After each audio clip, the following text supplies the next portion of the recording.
Pentakosta ketiga. 1. Pentakosta ketiga adalah pencurahan Roh Kudus yang dahsyat di zaman now, melebihi yang terjadi di Azusa Street.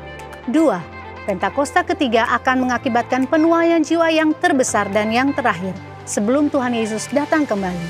3. Pentakosta ketiga akan mengakibatkan generasi Yeremia, yaitu anak-anak muda yang dipenuhi Roh Kudus, cinta mati-matian kepada Tuhan Yesus, tidak kompromi terhadap dosa, dan akan bergerak untuk memenangkan jiwa. 4. Pentakosta ketiga lahir di Indonesia dan bergerak ke bangsa-bangsa. Gerakan ini dari timur ke barat dan akan kembali ke Yerusalem. 5. Pentakosta ketiga akan memberikan kuasa untuk menyelesaikan amanat agung, dan setelah itu Tuhan Yesus datang kembali.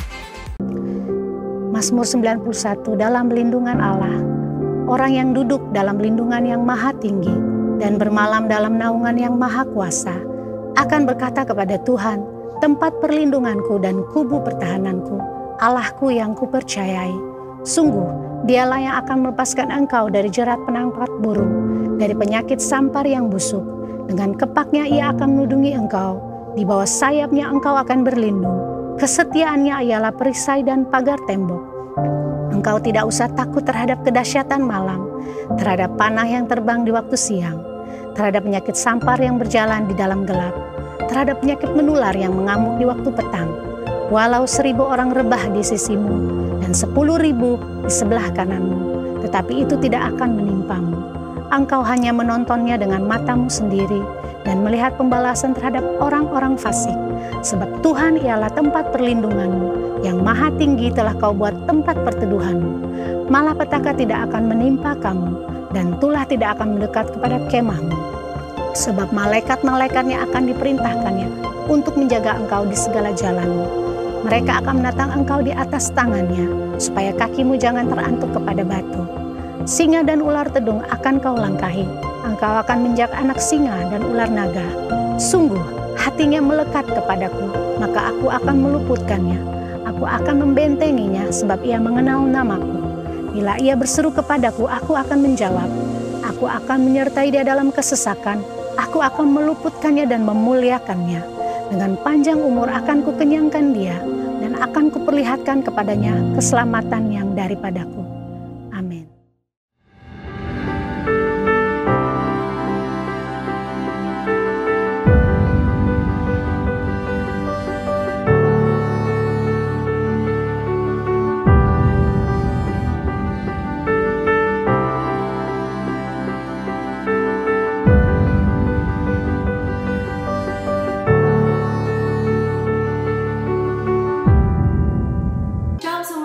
Happy Sunday and welcome to GBI House of Praise dan GBI Widuri.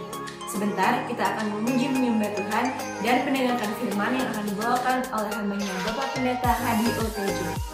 Selamat beribadah semuanya, Tuhan Yesus memberkati. Haleluya, salam jemaat Tuhan GBI Widuri dan House of Praise. Mari bangkit berdiri dimanapun engkau berada. Mari kita memuji Tuhan dan bersukacita bagi Dia. Katakan amin. Amin. Haleluya. Yeah.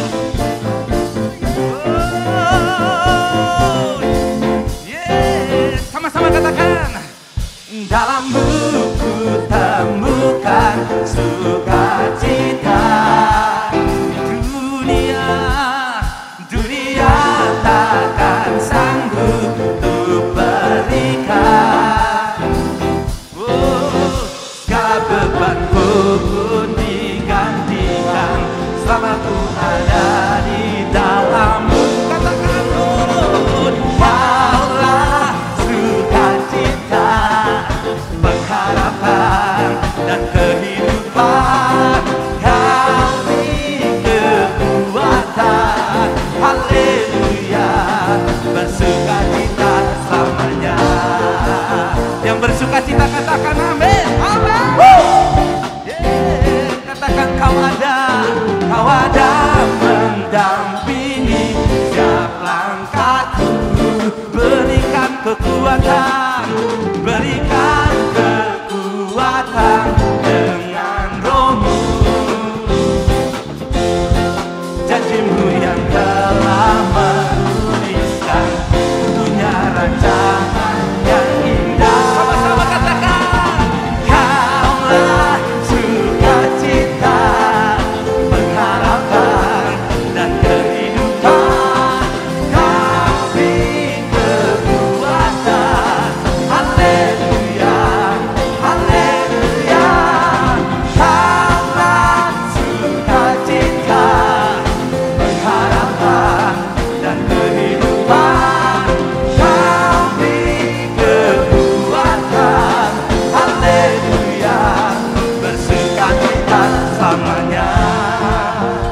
tangan bagi Tuhan. Sebab hanya Dialah sumber sukacita kita. Amen. Yang memberikan kekuatan dan kemenangan.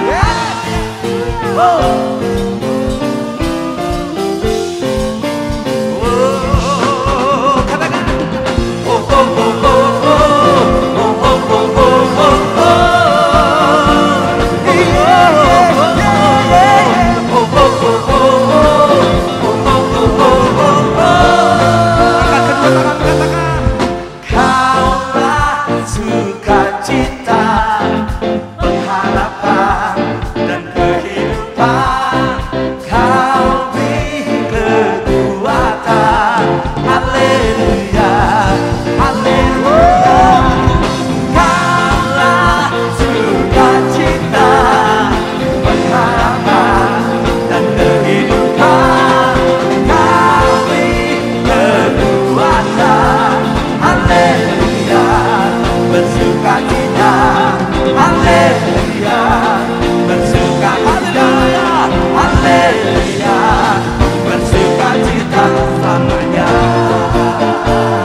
Sebab hanya Dialah Tuhan yang benar, katakan amin.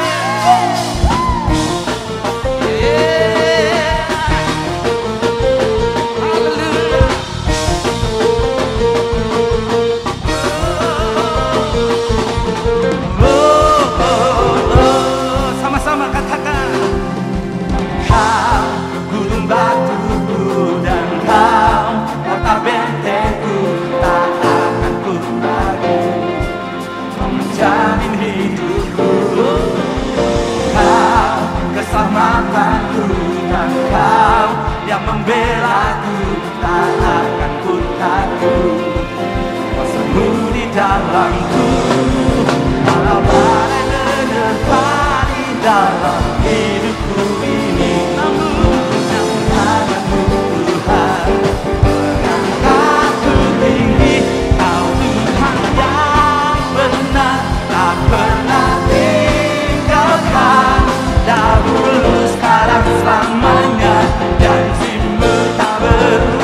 Haleluya, haleluya, haleluya. Silakan duduk Bapak Ibu Saudara dimanapun Bapak Ibu Saudara berada. Kita tahu Tuhan tidak pernah meninggalkan kita. Dia selalu ada untuk kita. Bahkan Dia berjanji, Dia berfirman, bahkan sehelai dari rambut kita tidak akan jatuh tanpa seizin Tuhan. Terima kasih Tuhan, terima kasih.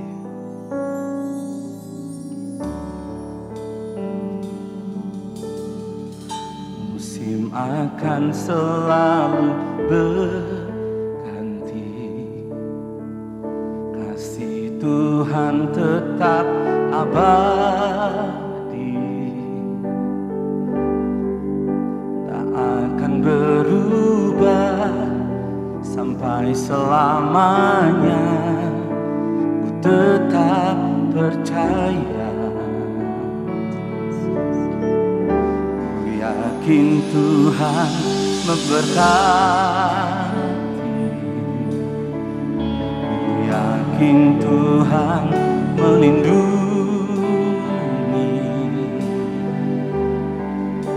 Burung di udara Tuhan pelihara, rendah kasih-Nya. Tuhan selalu menolongku, selalu menjagaku, sehelai di rambutku tak akan terjatuh tanpa seizin-Mu. Tuhan selalu menolongku, selalu menjagaku. Dia mengenyangkanku dan peliharaku seumur hidup. Mari angkat pujian ini, katakan, akan selalu berganti, kasih Tuhan tetap abadi, tak akan berubah sampai selamanya. Tetap percaya, ku yakin Tuhan memberkati, ku yakin Tuhan melindungi. Burung di udara Tuhan pelihara, karena kasih-Nya. Mari angkat tanganmu, katakan, Tuhan selalu menolongku, selalu menjagaku, sehelai di rambutku tak akan terjatuh tanpa seizin-Mu. Tuhan selalu menolongku, selalu menjagaku. Dia mengenyangkanku dan pelihara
berdiri, angkat tangan, katakan Tuhan selalu menolongku, selalu menjagaku, selai rambutku tak akan terjatuh tanpa seizin. Haleluya. Tuhan selalu menolongku, selalu menjagaku, Dia mengenyangkanku dan peliharaku seumur. Mari sekali lagi katakan, Tuhan selalu menolongku, amin, selalu menjagaku, selai rambutku tak akan terjatuh tanpa seizinku. Haleluya. Tuhan selalu menolongku, selalu menjagaku, Dia mengenyangkanku dan peliharaku seumur. Katakan, Dia mengenyangkanku, Dia mengenyangkanku dan peliharaku seumur hidupku. Dia mengenyangkanku dan peliharaku seumur hidupku.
Percaya Kau Tuhan yang tak pernah gagal, menjadikanku lebih dari pemenang.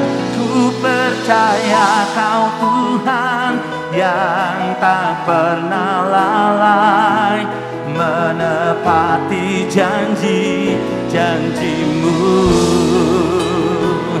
Ku percaya Kau Tuhan yang tak pernah gagal menjadikanku lebih dari pemenang.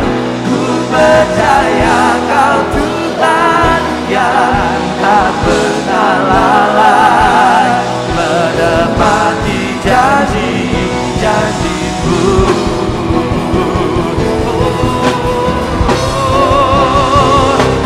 Percaya Kau Tuhan yang tak pernah gagal menjadikanku lebih dari pemenang.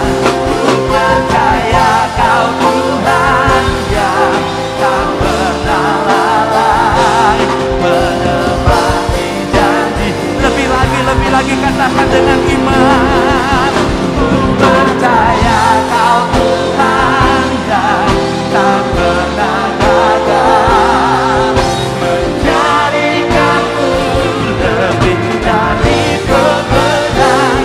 Ku percaya Kau Tuhan yang tak pernah lalai menepati janji-janji-Mu. Sekali lagi angkat tangan katakan, percaya Kau Tuhan yang tak pernah gagal menjadikanku lebih dari pemenang. Ku percaya Kau Tuhan yang tak pernah lalai menepati janji-janji-Mu, menepati janji-Mu, menepati janji-janji-Mu, menepati janji-janji-Mu. Haleluya, haleluya, haleluya.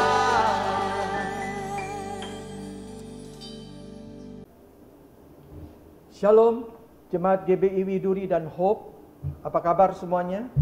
Saya yakin dan percaya semua dalam keadaan baik-baik dan di dalam pemeliharaan Tuhan. Pada pagi hari ini saya ingin menyampaikan tentang satu tema khotbah, Tuhan mengendalikan kehidupan setiap orang percaya. Saudara-saudara yakin dan percaya kalau kehidupan saudara-saudara sampai hari ini, apapun yang terjadi dalam kehidupan, Tuhan tetap menyertaimu. Tuhan tetap setia memelihara kehidupan kita. Tuhan tetap mengawal kehidupan kita. Tuhan tetap berperan serta dalam kehidupan kita. Mazmur pasal 9 ayat 1 berkata demikian, untuk pemimpin biduan menurut lagu Mutlaben, Mazmur Daud, aku mau bersyukur kepada Tuhan dengan segenap hatiku, dan aku mau menceritakan segala perbuatan-Mu yang ajaib. Bapak Ibu Saudara sekalian yang dikasihi Tuhan, Mazmur Daud ini berbicara tentang keinginan Daud untuk menceritakan perbuatan-perbuatan Tuhan di sepanjang kehidupannya. Dia memiliki satu keyakinan yang kuat bahwa kehidupannya itu tidak pernah terlepas dari Tuhan, dari penyertaan Tuhan, dari pimpinan Tuhan, dan dari tuntunan Tuhan. Makanya dikatakan, aku mau bersyukur kepada Tuhan dengan segenap hatiku. Jadi dalam hidupnya Daud ini, Daud ingin dalam sungguh-sungguh kehidupannya itu, waktu dia hidup selama dalam dunia ini, dia bersyukur karena Tuhan itu menyertai dia senantiasa. Karena Tuhan senantiasa menuntun kehidupannya. Nah, Bapak Ibu Saudara sekalian yang dikasihi Tuhan, Memang kita diciptakan oleh Tuhan semata-mata hanya untuk menceritakan atau menyaksikan segala perbuatan Tuhan yang ajaib di sepanjang kehidupan kita. Bahkan sejak dari dalam kandungan ibu kita, waktu kita dikandung, itu sudah merupakan satu keajaiban. Peristiwa keajaiban di mana tangan Tuhan bekerja dengan luar biasa. Tangan Tuhan, perbuatan tangan Tuhan sudah dinyatakan di dalam kehidupan saudara-saudara dan saya. Mazmur pasal 139 ayat yang ke-14 sampai 16, kita sering membaca ayat firman Tuhan ini. Dikatakan ayat yang ke-14, aku bersyukur kepadamu oleh karena kejadianku ajaib, kejadianku dahsyat dan ajaib. Ajaib apa yang kau buat? Dan jiwaku benar-benar menyadari. Tulang-tulangku tak terlindungi bagimu. Ketika aku dijadikan di tempat yang tersembunyi, aku direkam di bagian-bagian bumi yang paling bawah. Matamu melihat selagi aku bakal anak. Dan dalam kitabmu semuanya tertulis hari-hari yang akan dibentuk sebelum ada satupun daripadanya. Ini loh Bapak Ibu Saudara sekalian yang dikasihi Tuhan. Perbuatan tangan Tuhan sudah dimulai sejak kita ada di dalam kandungan ibu kita. Sejak dimulainya penciptaan kehidupan kita. Dan dikatakan bahwa kejadian kita itu sangat ajaib. Bukankah saudara-saudara dan saya ciptaan Tuhan yang ajaib, ciptaan Tuhan yang dahsyat, ciptaan Tuhan yang berharga di mata Tuhan. Haleluya. Dan firman Tuhan yang ayat yang ke-16 yang memberikan penekanan begini. Matamu melihat selagi aku bakal anak, dan dalam kitabmu semuanya tertulis hari-hari yang akan dibentuk.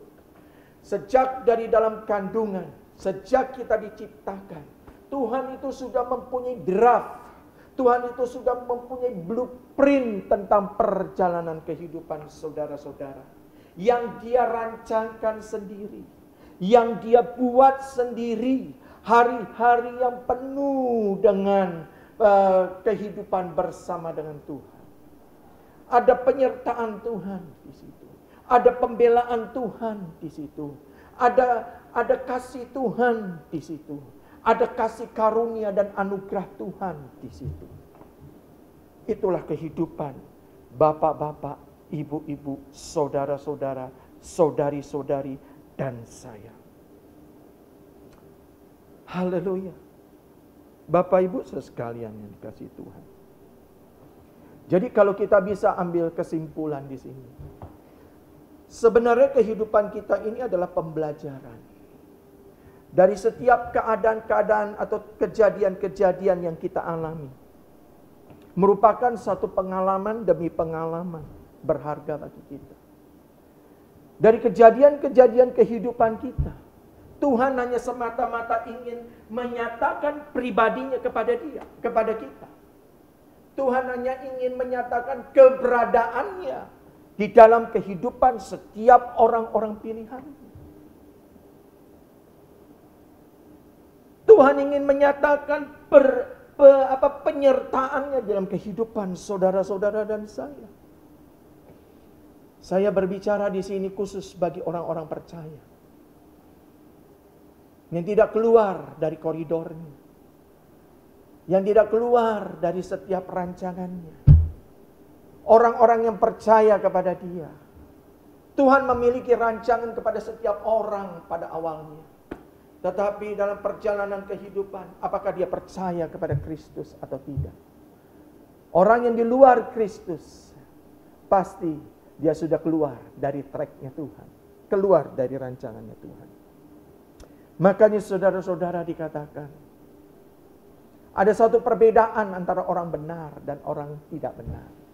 Ada satu perbedaan antara orang yang percaya dan yang tidak percaya Kristus. Yang kita mau fokuskan di sini adalah orang-orang pilihan Tuhan. orang-orang yang percaya kepada Kristus Yesus Tuhan. Jika orang yang di luar Kristus, ketika mereka menghadapi masalah, mereka menghadapi pergumulan, mereka jatuh dan sampai tergeletak, mungkin mereka tidak akan bangkit lagi. Tapi satu hal yang saya yakin dan percaya, dan firman Tuhan telah sampaikan, orang percaya bisa jatuh, tetapi Tuhan tidak akan pernah mengizinkan dia untuk sampai tergeletak.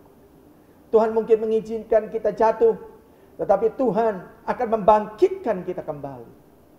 Tuhan akan membangunkan kita kembali. Tuhan akan memulihkan kehidupan saudara-saudari dan saya kembali. Saya yakin percaya, selama kita melekat kepada Tuhan, Dia pasti membela saudara-saudara dan saya. Dan itu merupakan satu pengalaman yang indah, di mana ketika Tuhan memulihkan, ketika Tuhan menyembuhkan, ketika Tuhan membangkitkan kita kembali, kita akan melihat itulah mujizat Tuhan. Itulah pribadi Tuhan yang kita sembah, pribadi yang dahsyat dan perkasa. Kehidupan orang Kristen semata-mata hanya untuk menyaksikan kebesaran Tuhan di dalam kehidupannya, untuk merefleksikan Tuhan kepada dunia ini, bahwa supaya orang dunia bisa melihat bahwa ada Tuhan yang hidup di dalam kehidupan kita, bahwa ada Tuhan Yesus yang dahsyat, yang selalu menjadi Tuhan Immanuel, Allah yang selalu beserta kita dan selalu setia menopang kita. Karena apa, saudara-saudara? Karena kehidupan orang Kristen telah ditetapkan langkah-langkahnya. Mazmur 37 ayat yang ke-23 sampai 24 demikian berkata, Tuhan menetapkan langkah-langkah orang yang hidupnya berkenan kepadanya. Apabila ia jatuh, tidaklah sampai tergeletak, sebab Tuhan menopang tangannya. Tuhan telah menetapkan langkah-langkah hidup saudara dan saya. Tuhan artinya sudah memiliki satu rencana, karena hari-hari kita sudah dibentuk sejak kita di dalam kandungan. Tuhan sudah menggariskan kemana arah dan tujuan hidup kita masing-masing. Masing-masing punya tujuan Tuhan. Masing-masing punya arah hidup tujuan dari Tuhan. Masing-masing punya masa depan yang Tuhan sudah gariskan. Sesuai dengan rencananya. Sesuai dengan keinginan. Dan hal itu akan terus berlangsung di dalam perjalanan kehidupan saudara-saudara. Selama saudara-saudara dan saya ada di dalam koridornya Tuhan. Di dalam koridor rancangannya Tuhan. Mungkin dan pasti terjadi hal-hal yang tidak enak. Pasti terjadi hal-hal yang mungkin menyedihkan. Mungkin terjadi hal-hal yang menyakitkan. Mungkin mengalami sakit sampai parah. Mungkin saudara-saudara bisa mengalami kebangkrutan, kesulitan finansial. Tetapi ketika kita ada di dalam track-nya Tuhan, jangan takut. Ketika kita tetap ada di dalam koridor rancangannya Tuhan, jangan bimbang. Tuhan tetap menyertaimu.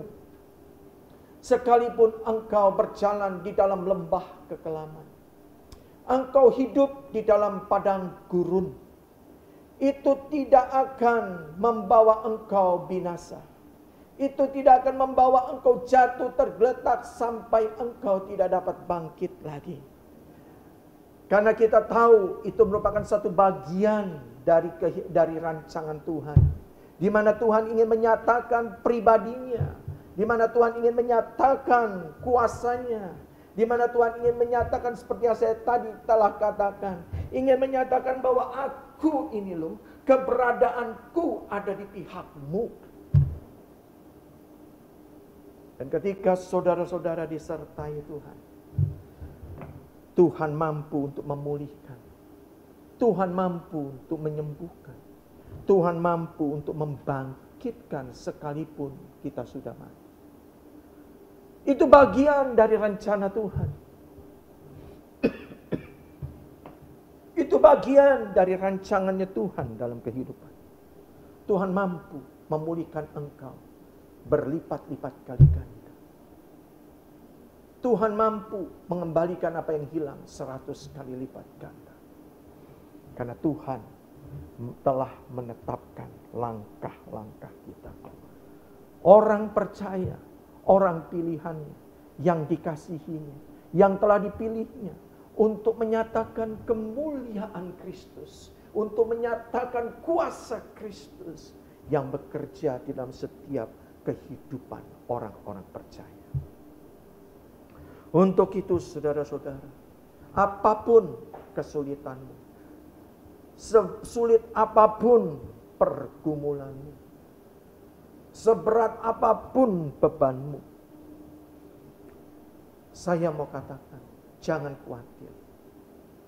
Sesulit apapun dunia yang engkau hadapi saat ini, jangan khawatir, jangan takut. Tetaplah berpegang dan beriman kepada Tuhan. Karena hidupmu dan hidup saya bukan ditentukan oleh dunia ini. Dunia tidak baik bagi kita. Tetapi satu hal yang saya yakin, Tuhan tetap baik bagi kita semua. Yakin dan percaya, hidup kita bukan ditentukan oleh keadaan dunia. Bukan dunia yang menentukan kita jatuh. Bukan dunia menjadikan kita bangkrut. Bukan, kita tidak sama sekali tidak ditentukan oleh keadaan dunia atau dunia yang menentukan kita. Tetapi Tuhanlah yang menentukan kita. Karena kita ada di dalam rancangannya Tuhan.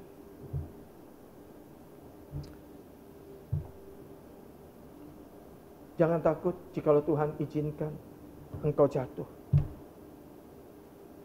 Tetapi satu hal, Dia pasti membangkitkan kita kembali. Firman Tuhan katakan gini. Mazmur 119 ayat 71 berkata demikian. Bahwa aku tertindas itu baik bagiku. Haleluya. Supaya aku belajar ketetapan.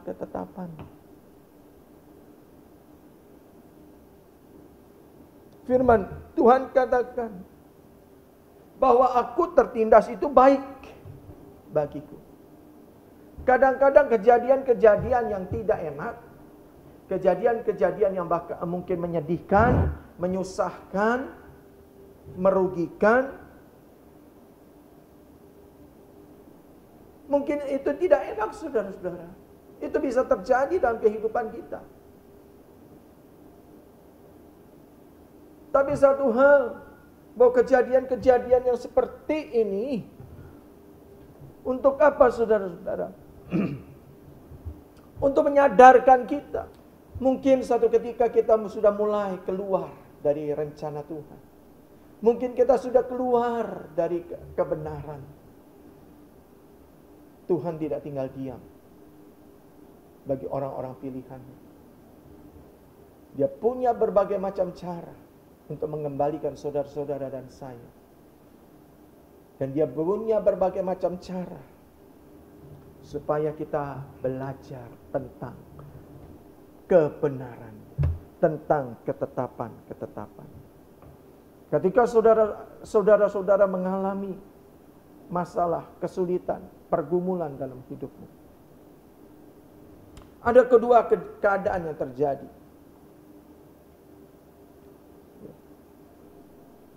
Dua keadaan yang terjadi jika seseorang dalam keadaan tertindas, terjepit dalam pergumulan hidup atau problem hidupnya. Yang pertama, dia menjauh dari Tuhan. Dia tawar dengan Tuhan. Dia kecewa dengan Tuhan. Dan kemudian dia tetap memikul beban persoalan yang berat sambil bersungut-sungut. Akibatnya hidupnya semakin susah, semakin terpuruk, semakin terhimpit, semakin depresi, dan kehidupannya semakin kacau, dunia semakin menekannya.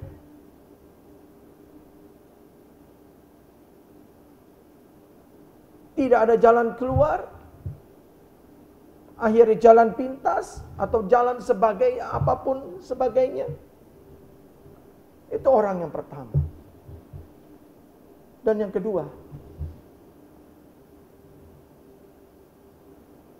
ada orang yang terjepit, keadaan tertindas dalam pergumulan hidup dan beban yang berat.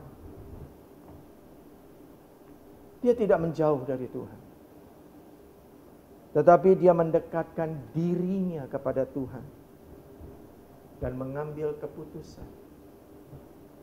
Aku mencari Tuhan.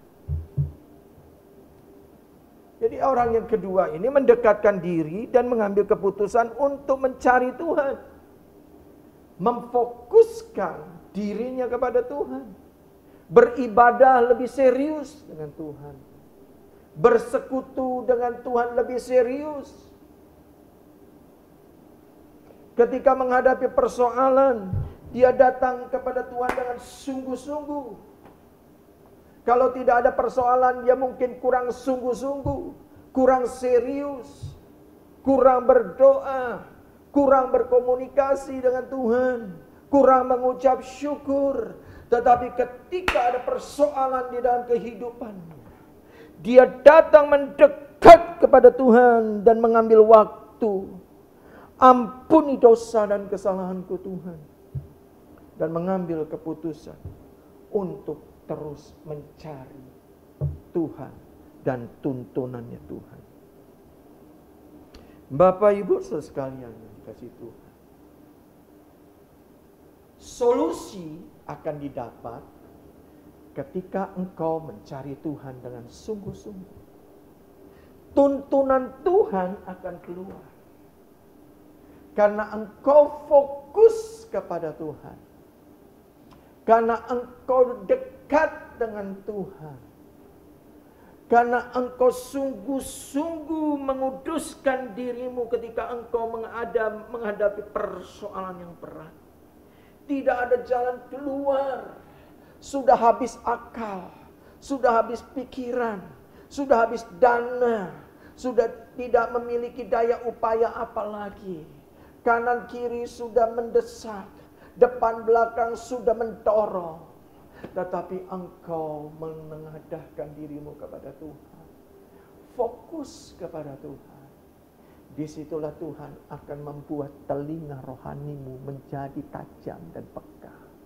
Tuhan akan menyatakan firman-Nya. Tuhan akan berbicara. Tuhan akan memberikan rema, petunjuk di dalam kehidupanmu. Kita lihat satu contoh saudara-saudara. Dari Raja Yosafat, raja orang Yehuda. Dari suku Yehuda. 2 Tawarikh pasal 20 ayat yang ketiga. Yosafat menjadi takut.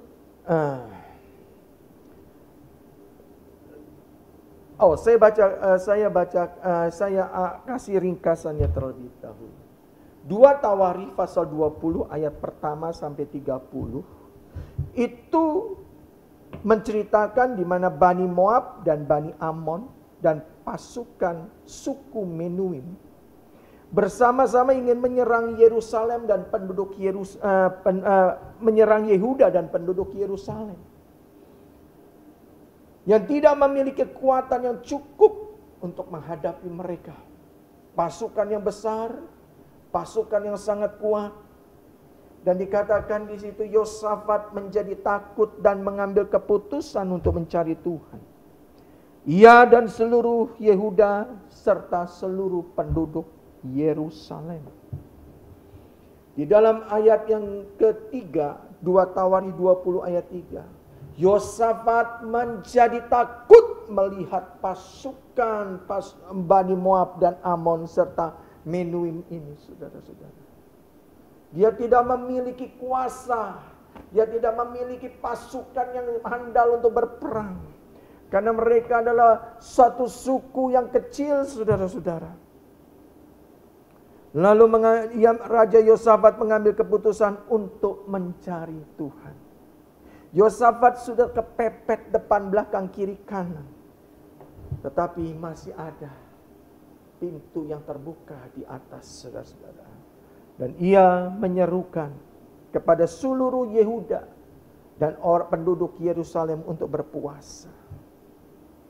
Bapak Ibu saya sekalian yang dikasihi Tuhan. Dia mengambil keputusan untuk mencari Tuhan dan berpuasa. Dia ajak orang-orang Yerusalem dan Yehuda, saudara-saudara, semua berpuasa. Mereka tidak tahu apa lagi yang mereka harus perbuat. Mereka tidak mengerti apa yang mereka akan lakukan. Karena di dalam ayat yang ke-12 dia berkata demikian. Ya Allah kami, tidakkah engkau akan menghukum mereka? Karena kami tidak mempunyai kekuatan untuk menghadap laskar yang besar ini yang datang menyerang kami. Kami tidak tahu apa yang harus kami lakukan, tetapi mata kami tertuju kepadamu. Tuhan, kami tidak bisa lakukan apapun. Kami tidak mampu melakukan sesuatu apapun. Tidak memiliki kekuatan untuk menghadapi laskar yang besar ini. Kami tidak mempunyai daya upaya apapun, saudara-saudara. Tuhan, tetapi mata kami akan kami tujukan kepada. Bapak Ibu saudara sekalian yang dikasihi Tuhan. Ini yang Yosafat lakukan. Dia mencari Tuhan. Lalu di dalam ayat yang ke-14 sampai 15 berkata, lalu Yahasiel bin Zakaria bin Benaya bin Matanya, seorang Lewi dari Bani Asaf, dihinggapi roh Tuhan di tengah-tengah jemaah dan berseru, camkanlah hai seluruh Yehuda dan penduduk Yerusalem, tuanku Raja Yosafat, beginilah firman Tuhan kepadamu, janganlah kamu takut dan terkejut dengan laskar yang besar ini, sebab bukan kamu yang akan berperang, melainkan Allah. Haleluya. Ini saudara-saudara, kekuatan senjata orang Kristen, orang percaya, orang pilihan Tuhan. Di saat engkau terdesak, di saat kita tertekan, di saat kita tidak berdaya, di saat kita tidak memiliki pengharapan, kita angkat tangan kita kepada Tuhan. Dan ketahuilah, kalau Tuhan izinkan hal ini terjadi, ketahuilah pula bahwa kita ini tetap ada di dalam tracknya Tuhan. Kita ini tetap ada di dalam rancangannya Tuhan. Kita tetap ada di dalam kendalinya Tuhan. Oh haleluya. Sebesar apapun kekuatanmu, oh haleluya, sebesar apapun kekuatan musuhmu, jangan takut. Apapun pergumulan dalam hidupmu, jangan khawatir. Apapun penyakitmu, jangan takut. Kalau engkau ada di dalam rancangannya Tuhan, kalau engkau ada di dalam rencananya Tuhan, engkau bersama dengan Tuhan, Dia akan pasti membelamu. Sama saudara-saudaraku, Yosafat tidak memiliki kekuatan yang cukup untuk menang. Jika secara logika kalah, mungkin engkau dalam pergumulanmu secara logika, engkau sudah tidak bisa lagi. Engkau sudah tidak mampu lagi. Sudah tidak ada jalan keluar. Mungkin engkau banyak hutang. Mungkin engkau banyak sekali hal-hal yang banyak hutang. Engkau mungkin terperosok demikian dalam. Engkau mungkin disakiti. Tapi satu hal, saudara-saudara, secara logika, secara natural, engkau tidak bisa melakukan hal-hal yang engkau tidak dapat bisa melakukan hal-hal lain lagi, saudara-saudara. Engkau sudah tidak memiliki pengharapan. Tapi satu hal, Tuhan kita adalah Tuhan yang supranatural. Tuhan kita adalah Tuhan yang ajaib. Jika kita mendekat dan mencari Tuhan dengan sungguh-sungguh, oh haleluya, logikamu yang kalah, logikamu yang tidak dapat menjangkau, yang tidak dapat menghadapi persoalan apapun, dengan cara manusia apapun, engkau tidak dapat lolos, engkau tidak dapat berhasil, engkau tidak mungkin menang. Tetapi dengan mendekat kepada Tuhan, ketika engkau terjepit, ketika engkau tertindas, maka akan ada pembukaan baru. Maka Tuhan akan membuka pintu-pintu yang baru. Maka Tuhan akan memberikan hikmat-hikmat yang baru. Maka Tuhan akan memberikan pengertian-pengertian yang baru. Maka Tuhan akan menuntun hidupmu dengan cara-caranya yang ajaib, cara-caranya yang dahsyat, cara-caranya yang luar biasa. Dan ini merupakan satu pengalaman bersama dengan Tuhan. Tuhan nyata dalam hidup kita. Tuhan nyata bahwa Dia Allah Immanuel. Allah yang hidup di tengah-tengah orang yang percaya kepada-Nya. Haleluya. Setiap kejadian dalam kehidupan orang percaya, pasti ada pengalaman. Pasti ada sesuatu yang baru. Pasti ada pembukaan yang baru. Pasti ada penyingkapan pribadi Allah yang baru. Oh haleluya, disitulah kita mengenal Tuhan kita. Disitulah semakin kita mengenal pribadi Tuhan yang dahsyat dan ajaib. Haleluya. Orang yang melewati kehidupan bersama Tuhan dan mengalami kebaikan-kebaikannya, pasti orang itu mengerti bahwa setiap keberhasilanmu, bahwa setiap berkatmu, bahwa setiap kesuksesan itu semua karena Tuhan. Haleluya. Mari Bapak Ibu Saudara sekalian yang dikasihi Tuhan, apapun yang terjadi dalam kehidupan, kesulitan apapun yang terjadi yang engkau alami, jangan takut, jangan bimbang. Tuhan tetap besertamu karena engkau ada dalam rancangannya Tuhan. Engkau ada di dalam koridornya Tuhan. Engkau ada di dalam anugerahnya Tuhan. Saya yakin dan percaya setiap hidup kita tidak pernah lepas dari penyertaan. Setiap hidup kita tidak pernah lepas dari perlindungan Tuhan. Hidup kita adalah hidup yang ajaib. Hidup kita adalah hidup yang penuh dengan sukacita. Hidup kita adalah hidup yang penuh dengan percaya. Tuhan mengendalikan kehidupan setiap orang-orang pilihan. Dan Dia tetap menyertaimu dalam keadaan situasi apapun. Jangan takut dengan pandemi ini. Jangan bimbang. Tuhan ada beserta dengan kita. Ada tudung kemuliaan yang menaungi kehidupan. Haleluya. Tuhan memberkati. Amin. Mari kita berdoa. Terima kasih Bapa untuk firman-Mu yang telah disampaikan pada pagi hari ini. Biar setiap firman yang disampaikan itu tidak akan keluar dengan sia-sia, tetapi melakukan setiap rencana Tuhan dalam kehidupan kami semua. Bapa yang baik, Bapa yang luar biasa, Bapa yang dahsyat, Bapa yang sungguh kami kagumi. Kami mengucap syukur pada pagi hari ini. Tuhan berkati seluruh jemaat-jemaat-Mu, GBI Widuri dan GBI Hope Tuhan. Biar mereka semakin hari semakin mengenal akan Engkau. Pribadi yang dahsyat, pribadi yang mulia, pribadi yang luar biasa. Dan Engkau memberkati seluruh pengerja-pengerja-Mu dan juga hamba-Mu, gembala di tempat ini Tuhan. Beri hikmat di dalam penggembalaannya. Beri terus Tuhan pengertian-pengertian yang baru, pewahyuan-pewahyuan yang baru mengenai pribadi-Mu Tuhan. Untuk dapat disampaikan, dibagikan kepada jemaat-Mu. Pemeliharaan Tuhan atas kehidupan Pak Suhana dan juga seluruh keluarganya. Terima kasih Bapa. Segala pujian, hormat dan kemuliaan hanya bagi nama-Mu. Di dalam nama Tuhan Yesus kami sudah berdoa dan mengucap syukur. Haleluya, haleluya. Yang percaya dan diberkati sama-sama katakan amin. Tuhan memberkati. Shalom saudara. Di tahun paradigma baru ini kita percaya bahwa Tuhan akan banyak membukakan paradigma baru bagi setiap kita di dalam segala aspek kehidupan. Dalam VOP kali ini, kita akan membahas paradigma baru di dunia marketplace. Mungkin kita pernah mendengar satu statement, Senin sampai Jumat waktunya untuk bekerja, berbisnis, dan mencari uang. Sedangkan hari Minggu waktunya untuk melakukan hal-hal rohani, seperti beribadah dan pelayanan. Nah, ini adalah prinsip dikotomi, yaitu membedakan antara pelayanan di gereja dan pekerjaan di marketplace.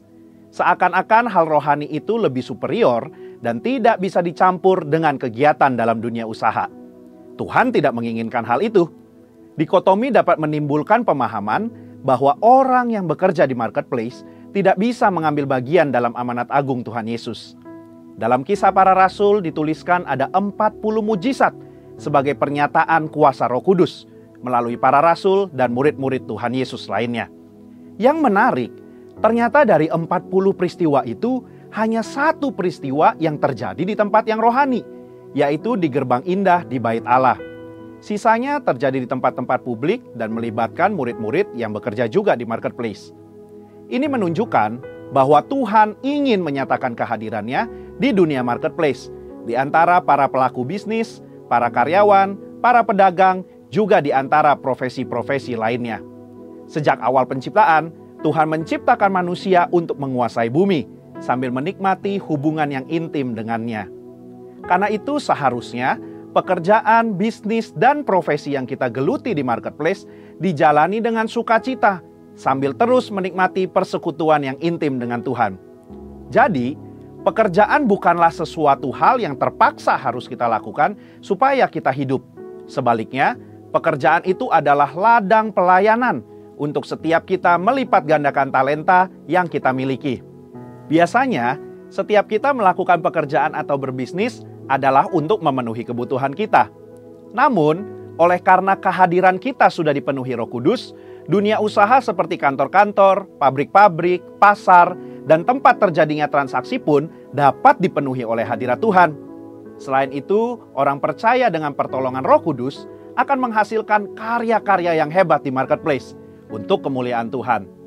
Sebagaimana kehadiran Tuhan membawa berbagai berkat dan kemuliaannya di gereja, hadiratnya di dunia bisnis pun dapat membawa nilai-nilai kerajaan Allah, kuasa mujizatnya, dan bahkan keselamatan bagi orang-orang yang ada di sana.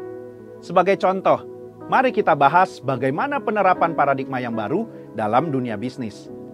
Poin pertama, kita perlu mengundang hadirat Tuhan di tempat pekerjaan kita, dengan kita berdoa, memuji, menyembah Tuhan. Jika dimungkinkan, bersama-sama dengan sesama anak-anak Tuhan di tempat pekerjaan kita. Poin kedua, dengan menerapkan paradigma Allah di dalam dunia bisnis. Mari kita lihat beberapa contoh paradigma Allah dibandingkan dengan paradigma dunia dalam memandang beberapa aspek bisnis berikut ini. Yang pertama, tujuan bisnis.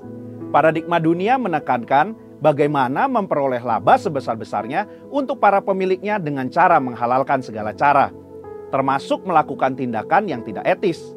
Hal ini berbeda dengan paradigma Allah mengenai perolehan laba sebagai hasil dari efisiensi penggunaan sumber daya. Perusahaan memberikan produk atau jasa yang berkualitas sebagai pelayanan kepada masyarakat. Pengurangan kualitas yang tidak etis demi memperoleh keuntungan sebesar-besarnya tidaklah dapat ditolerir. Yang kedua, karyawan. Dunia menganggap karyawan sebagai modal manusia yang tidak berbeda dengan mesin atau modal yang dipaksa untuk memberikan hasil secara konsisten untuk investasi yang sudah ditanamkan. Dalam paradigma Allah, karyawan dianggap sebagai partner bisnis yang dapat diberikan kesempatan untuk memiliki sebagian bisnis. Misalnya, melalui program kepemilikan saham untuk karyawan. Yang ketiga, pajak. Dunia tidak asing dengan cara-cara penghematan pajak, sekalipun melanggar ketentuan-ketentuan perpajakan yang ada, atau menyembunyikan fakta yang sesungguhnya. Dalam paradigma Allah, penghematan pajak tidaklah salah selama memanfaatkan fasilitas-fasilitas yang disediakan oleh pemerintah. Nah, seringkali pertanyaannya yang muncul setelah mengetahui paradigma Allah dalam berbisnis adalah, bagaimana mungkin saya mendapatkan untung jika melakukan hal-hal seperti itu? Dalam buku Business Ethics in Biblical Perspective, karangan Michael E. Kaverke, ditunjukkan hasil penelitian yang dilakukan terhadap 207 perusahaan selama 11 tahun. Hasilnya, 20 perusahaan yang menduduki ranking teratas adalah perusahaan-perusahaan yang menekankan pentingnya nilai integritas.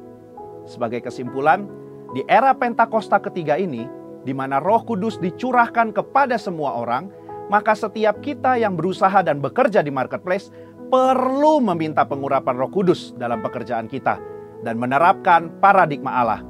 Pengurapan ini menjadikan kita excellent dan unggul dalam bidang usaha dan pekerjaan yang kita geluti, sehingga kita dapat menjadi saksi di marketplace dan ikut ambil bagian dalam amanat agung. Saudara, untuk penjelasan lengkapnya dari tim teologi kami, silakan klik link yang ada di atas atau scan QR Code yang tersedia. Tuhan Yesus memberkati.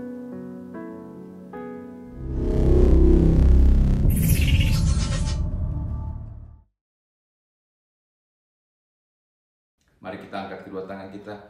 Terimalah berkat yang berlimpah-limpah dari Allah Bapa di surga, di dalam anaknya Tuhan Yesus Kristus. Kasih sayang, penghiburan, kedamaian dari Roh Kudus menyertai Bapak Ibu Saudara sekalian hari ini sampai selama-lamanya. Kita yang percaya dan sudah terima berkat Tuhan sama-sama katakan amin.